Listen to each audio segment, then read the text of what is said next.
Hey YouTube, RicoKnows here. Going to talk to you guys about the NFL draft. If you didn't know, I'm doing this series of videos where I talk about every single NFL draft pick, if you will, and I do it on every single team.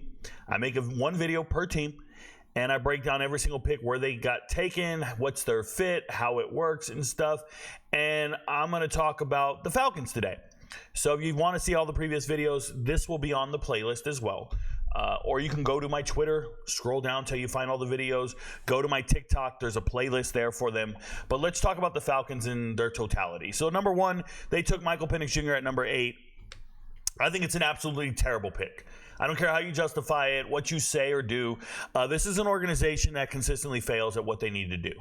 They don't know what they're trying to build. Are they trying to win now? Or are they trying to win later? And they're going to just say to you, yes, we're trying to win all the time, right? But the decisions you make don't reflect that. And what I mean by that is you just invested in a quarterback, in Kirk Cousins, and now you go and take the 8th overall pick and you reach for an injury-prone, left-handed, older quarterback. I don't like it at all. I think when you draft a quarterback like this, he's a project, he's a prospect, you do that in later rounds. You do that in the 3rd or 4th round. That's where you can find guys like Dak Prescott or even Kirk Cousins, right? Found them in the 4th round. You can find these quarterbacks later in the draft, not necessarily 8th overall. And then you have no intention of playing them for at least a couple years. When you make them a first-round pick, yes, you get that 5th-year option, but having to go into that 5th-year option and still not knowing if they can play or not is a problem, especially if he sits the first 4 years. Now, a lot of people are saying, well, Rico, he's only going to sit 2 years, this, that, or the other. I don't care. You had a chance to go and get the best defender in the draft. Period. You could have got a 10-year starter on the defensive side of the ball, and you ignored it, and you refused to do it. There's no reason for it. Look, they drafted 4 defensive tackles. 4. I'm looking at the list. There's only 3. My bad. 3 defensive tackles. 3. What are we doing? You had a chance to get the best one in the draft, and you didn't do it, so now you're spamming for a bunch of other guys. It just didn't make sense to me. I thought it was terrible. You could have got a great edge rusher. Let's talk about it. John Abraham got cut by this team back in 2013, and since then, they have drafted 1 edge rusher that has had double-digit sacks. 1. Shout out to Vic Beasley, currently in the UFL, doing what he can do, trying to get back into the league. But you have never hit on a defensive end in the last decade. And you had a chance to go and get the very best edge rusher in the draft. Didn't do it. And said, oh, no, we'll just wait. We'll get one later. Bro, you could have got Michael Penix Jr. in the 2nd round.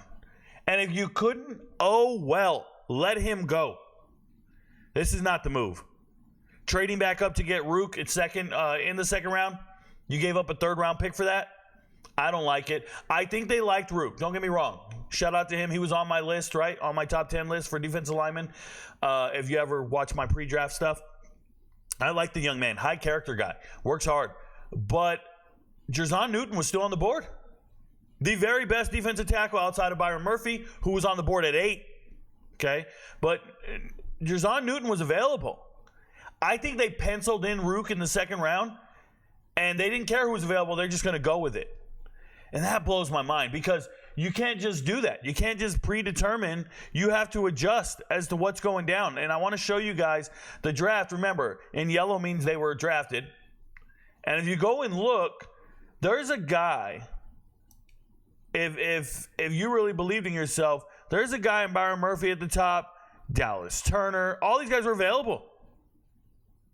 8th overall. And you let it slide. Absolutely disgusting what you did. I don't like it. I think it's a terrible pick. Then you go get Braylon Trice. Braylon Trice, high-quality guy out of Washington. My only concern with Braylon Trice is go to the school website. He's listed as 6'4", 274 pounds. He's a run-stopping edge rusher. He can set the edge, plays great against the run. Shout out to Washington. Go to the school website. 6'4", 274. Now go to the NFL Combine when he weighed in at 243. And all of a sudden he looks like an outside linebacker and not an edge rusher anymore. Rico, what's the difference? Well, one you can use to stop the run. The other, you're like, what are we doing? This guy's no longer big enough, strong enough to set the edge in the NFL. He's 240 pounds. That's an outside linebacker and a 3-4 defense of some sort. It just didn't feel right. And there were better options if you were going that route. But the reality is it was a reach. There were only 2 other edges taken in the 3rd round. One of them was Jalix Hunt coming out of Houston Christian. Now it's a reach. He's a project player. Okay, fine. And the other one escapes me right now. But it was only 2 other edge rushers in the 3rd. No edge rushers in the 4th. That tells me that's a reach, guys. Nobody else is saying, oh, my God, they're taking all the good ones. We got to go get some more. No, you reached on that. It's bad.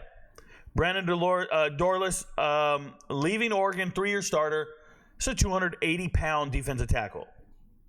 So he plays both sides. He's inside and out. I believe he runs a 4.9 40. So how much edge can you play with a 4.9 40? I don't know. Doesn't sound like the right guy for me. But that's another tweener. And it just doesn't make sense. Bunch of tweeners. It looks like they did that press conference after drafting Michael Penix Jr. and they tried to convince everybody, there's a lot of good players in this draft. We're going to get a lot of good players. We're going to get a lot. You didn't get any starters, man. You got guys that are going to be in the rotation, contributing, whatever, and you played yourself because you got a bunch of role players who won't be around in about 3 years. In about 4 years, these guys aren't getting second contracts. You drafted a bunch of defenders and you just they're all kind of mediocre. You're not getting a guy that's getting 2 to 3 contracts with you. You didn't draft right. You panicked. I want to equate this to like when you're playing Fortnite or if you're playing a first-person shooter. I don't know, Black Ops or something. What's that game? Warzone. And you're kind of walking along, minding your own business, and then somebody shoots you from afar. So you just panic scope, panic snipe, panic throw. Next thing you know, you threw a grenade, a flashbang, and you fucking turn around and you're like, oh my God, what happened? And you lived. That's the Falcons, man. They just kind of rolled their face on their keyboard. They wrote down anybody's name they could, and they went and picked guys. It's weird. Yes, J.D. Bertrand in the 5th round. It's a 5th-round linebacker. Probably not going to stick on the team anyways. Small guy. I like him, but he's just a little small. I think he's 6'1", 230-ish. Two-time captain. I think 2-year captain at Notre Dame. Good guy. Good locker room guy. A lot of character. Drafted a lot of character over here. I'll give him that. 6th-round picks. I've never seen a team just throw away 3 6th-round picks. First off, you didn't need to get a running back in the 6th round. Jason McClellan, 5'11", 220. Not a bad player. It's just, is he making the team? Probably get an equivalent running back undrafted. Jaden Sheridan didn't get drafted. Like, there's guys out there who didn't get drafted just as good. And he could have gone without getting drafted. Just padding the stats of SEC draft picks. Jason McClellan's not an NFL running back. Nothing special about it. He was losing reps to a freshman, to Haynes, right? Well, Haynes' son, Justice out there. But my thing is, the next pick is just perplexing to me. Guys, I watch every game. I know every player. I don't understand the next pick. Casey Washington out of Illinois has been the ultimate average-ass player at Illinois. Nothing special. And when I say nothing special, I mean absolutely nothing special about Casey Washington. Never in his college career did he score a touchdown. In 4 years, he had as many touchdowns in college as you and I. Okay? Never had a single game over 5 receptions. He was getting 2, 3, 4 receptions. Never had a 100-yard game. Nothing great. No production. Nothing. Absolutely nothing we're talking about. Not invited to the combine, and rightfully so. 6'2", 200-pound kid doesn't do anything exceptional. Then 3 games left in the season last year. I want to say one of the games was Indiana in overtime. He scored his first touchdown ever. And I was like, oh, congratulations, first touchdown ever. And he might have got 100 yards in the game. Then the next game, that's when he got his first 5 reception game. Next game, I forget who it was against, but he got more receptions. No touchdowns, less yards, but he did well. And then the final game. Lit up, I think it was Northwestern. Lit up Northwestern. Northwestern had no DBs that were covering him. and he went for like 9 receptions, 200-something yards, and 3 touchdowns. He played the greatest game of his life the last time he was on the field, and he parlayed that into a 6th-round draft pick. It's fucking mind-boggling to me. Jalen Coker out here doesn't get drafted, has 3 seasons in a row of over 50 receptions, dominating every Saturday, and you go and take this guy. Man, I'm telling you, that is a terrible draft pick. No one was going to draft Casey Washington. That is the ultimate reach in the draft. It's up there, man. These guys reached all around. No Diddy. These guys reached all around. It is a terrible draft pick, Casey Washington. And then going and getting Zion out of Georgia, it's just lazy. Just lazy recruiting. Just getting somebody regionally close to you. If you wanted a 6'4", 300-something pound defensive lineman, I'm going to show you guys something. There's another guy. Whoa, not that. That was the wrong chart. There's another guy who wasn't invited to the combine in Boyd here. And Christian Boyd right here. This is a pick right here. This is the guy you want. And I believe he got drafted 2 picks later. 2 picks later, Christian Boyd goes off the board. Should have had him highlighted. Same size, same metrics and everything. They're just being lazy.